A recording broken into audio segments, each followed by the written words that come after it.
Hi, happy Easter. It's Kelechi, and I know it's been a while, but what better? I figure what better time to come back on than today, than in this season where most people are dealing with this virus in different ways. I know today is Easter, but yet we are stuck in the house.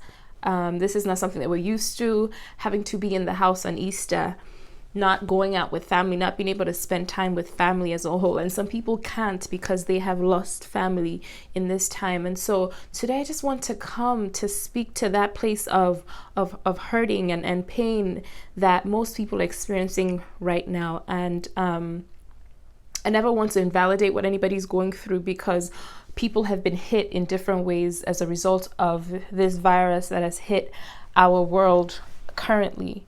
But if we have some kind of perspective, it helps us to walk through what it is that we are walking through much easier. It doesn't make it easy, but it helps us to go through it a little bit easier. Today, as we remember Jesus and as we remember his resurrection, we can take solace in the fact that what happened all those years ago is what we have access to now.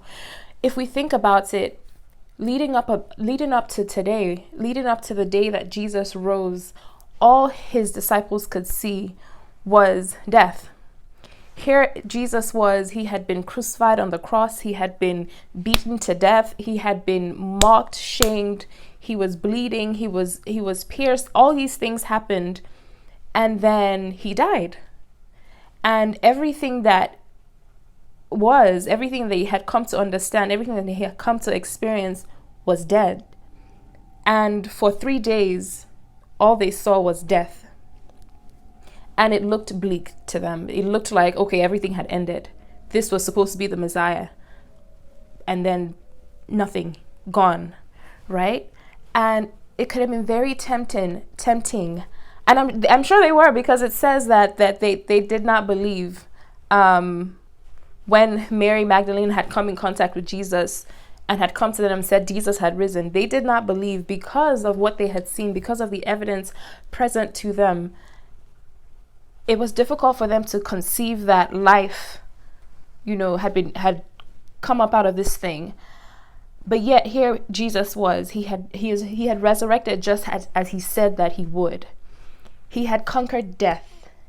And although the agenda of the enemy to kill, to steal, to destroy, that is the job description of our enemy. He comes to steal, he comes to destroy. And although the enemy looked like he was winning with causing these people to rally up together to kill Jesus, he looked like he was winning. In fact, he had succeeded. But what the enemy did not know is that he had played right into God's hands. He had done this thing. He had planned all of this. He had planted the seeds in people's hearts, and they killed Jesus. But what he did not know is that was exactly God's purpose. God wanted it so that Jesus would die, so that we could have life, so that we could have freedom, so that he could do.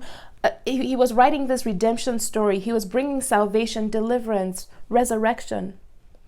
So in what the enemy thought that he was doing, God was also coming simultaneously, and he was bringing life as well. Let's look at that, and then let's bring that to our current circumstances. It might look like the enemy is advancing with death. It might look like things are falling apart all around us. It might look like, nothing is going right. Nothing is going right. God, where are you? Let's understand that although the enemy's agenda looks like it's advancing, although death looks like it's taking over, although the enemy is bringing so much destruction currently, we can know that there is a promise, and God gives us this promise in John 10:10, that although the enemy's agenda to kill, steal, and destroy is in place, he's coming alongside as well, and he is bringing life, and he's bringing it abundantly. And that is his promise to us, that although there is death present, although we're seeing destruction, although we're experiencing pain, he is coming alongside and he's bringing life. That is his promise. And if we can trust the goodness of his heart, even when we don't understand what we're experiencing, even when we don't know what's happening, if we can trust the goodness of his heart, We can trust that life is coming out of all of this. We can trust that God is taking it all and He's working it together for our good. He's causing it to work together for our good because He is good. So as we sit back and as we reflect on the resurrection, on Jesus's resurrection, let's also take comfort in that, in knowing that as Jesus conquered death all those years ago, He's going to conquer death now. He's going to step into every situation that doesn't look like much. He's going to step into every situation that we cannot make sense of, and He's going to come through with His life.